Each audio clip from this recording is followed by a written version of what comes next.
Galera, agora na Dica Cultural nós vamos falar sobre um livro de Rubem Alves, Se Eu Pudesse Viver Minha Vida Novamente. Uma sugestão da Isadora, ex-aluna de jornalismo, jornalista, né, Isa? Tudo bem com você? Seja bem-vinda ao Conexão Unipan. Oi, Larissa, tudo bem? Estou bem, sim, obrigada.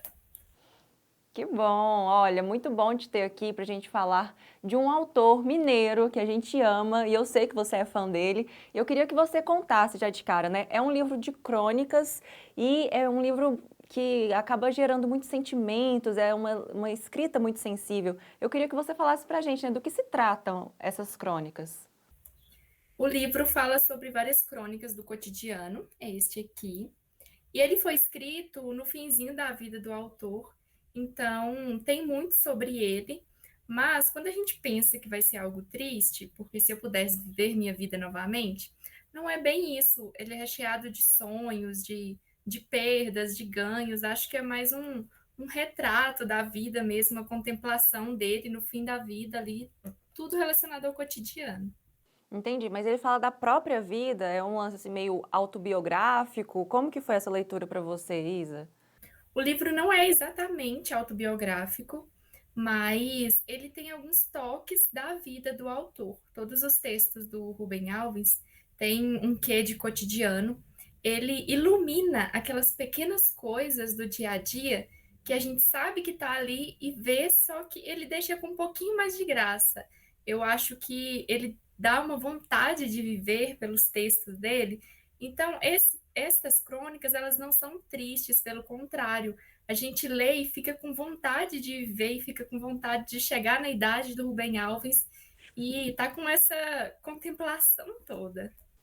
Ah, isso é legal, né? Porque a gente vê aí muitas pessoas, às vezes, chegam no final do ano tão estressadas, querem largar tudo, e tem pandemia, né? Uma série de fatores aí que afeta o nosso psicológico. Então, adorei essa dica, realmente, né? A gente querer viver novamente coisas que foram legais. Então, acho que é bem pertinente. E para quem não sabe, gente, a Isa, ela tem um canal no YouTube que chama Leio Coisas, e lá ela posta leituras de obras interessantes, também conteúdo de autoria própria, poesias e tal. E a gente vai subir aí um trechinho para vocês de um dos textos desse livro, só para vocês terem aí uma palhinha do que vocês vão encontrar. Tristeza. Você que diz que, se pudesse, trocaria seu nome por melancolia? Você me pergunta sobre as razões da tristeza. Me pergunta mais sobre as razões por que há pessoas que se emocionam com coisas pequenas. As outras nem ligam e até se riem da sua sensibilidade.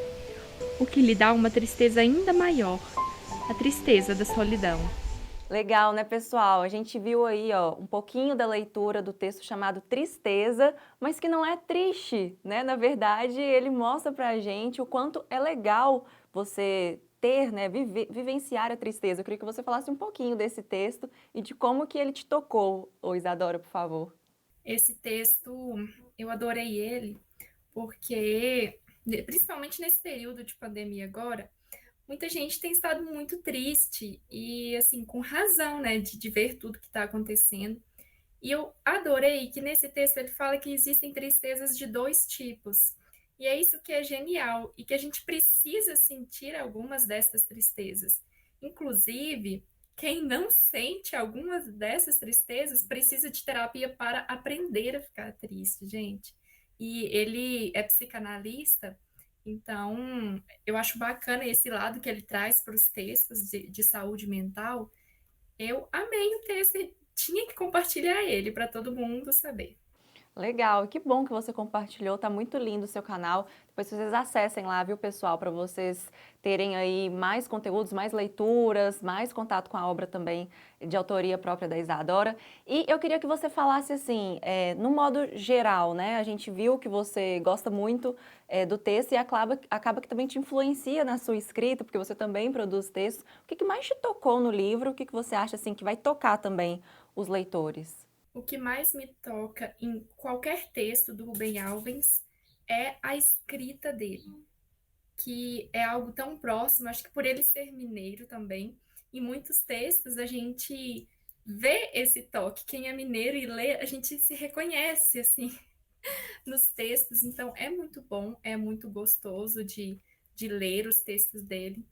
E o legal é que não precisa de uma ordem específica, sabe, para ler. Você pode, como são crônicas e são curtas, você escolhe alguma que está de acordo com o seu humor no dia. Então, hoje eu estou feliz, então vou ler uma crônica assim mais feliz. Não, hoje eu estou nostálgica, vou ler alguma coisa relacionada à tristeza ou a despedidas, alguma coisa assim. E a escrita dele é magnífica, gente. Eu acho que todo mundo tinha que ler pelo menos uma crônica do Rubem Alves na vida, porque é maravilhoso. Isso aí, também sou fã do Rubem Alves. E eu queria que você contasse para o pessoal de casa como que é a estrutura, né, desse livro. São muitas páginas, você falou aí que são crônicas curtas, né? Dá pra gente ler numa sentada ou é aquela coisinha pra gente ir lendo de pouquinho em pouquinho? O livro, ele é um livro curto, ele é em média umas 150 páginas, e este livro é dividido em duas partes.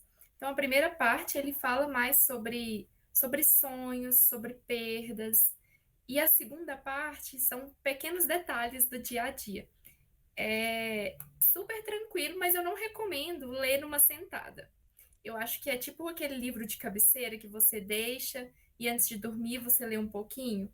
Para mim é maravilhoso assim, ou senão aquele livro que você leva na bolsa e tá na sala de espera e vai ler uma crônica, porque precisa de um tempinho para você adquirir o que ele quis passar no texto. Então tem que ter um tempozinho assim. Então por isso eu não recomendo ler numa sentada, mas se quiser, fica à vontade. Que acaba gerando muitas reflexões sobre a vida, né, Isadora? Tem que absorver aquilo ali. Sim, sim, com certeza. E eu queria que você falasse mais um pouquinho sobre o Rubem Alves, né? Já que você é fã da escrita dele, a gente sabe que ele é mineiro. O que você tem para dizer sobre esse autor? O Rubem Alves, ele fez muitas coisas. Ele era professor, ele era psicanalista, inclusive ele era pastor também.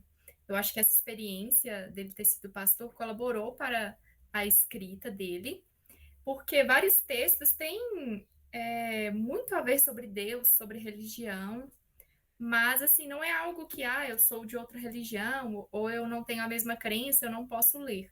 Pelo contrário, eu acho que deixa os textos dele mais interessante da gente descobrir. Outra coisa que é muito bacana do Rubem Alves é porque, como ele foi professor, tem sempre um toque muito especial sobre educação nos textos dele.